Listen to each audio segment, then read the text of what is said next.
Don't go, baby, don't.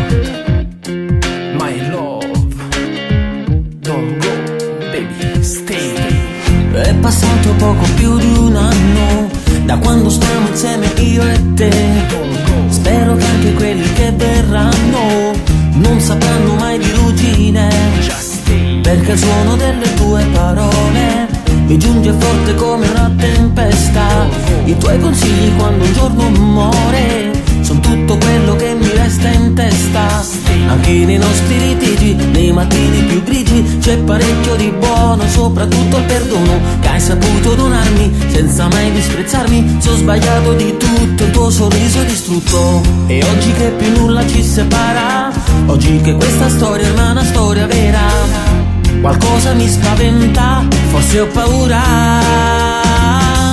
Ho paura di perderti, non so come difendermi. Ho bisogno di stringerti, ma non riesco a raggiungerti.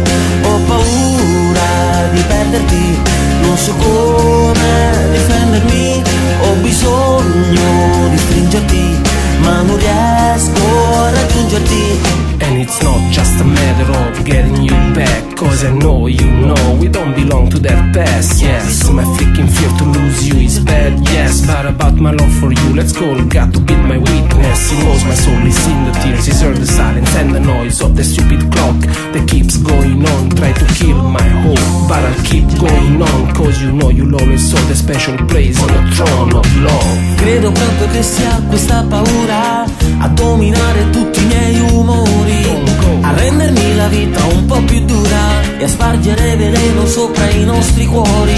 Ma se non fosse per le tue carezze, così puntuali come questa notte, sarei perduto in mezzo a quelle brezze che soffiano nelle giornate storte. Se devo essere sincero, il più maligno pensiero è immaginare il tuo sguardo innamorata di un altro. Non so cosa mi prende, non è da me che dipende, dovrei solo calmarmi ma non so controllarmi.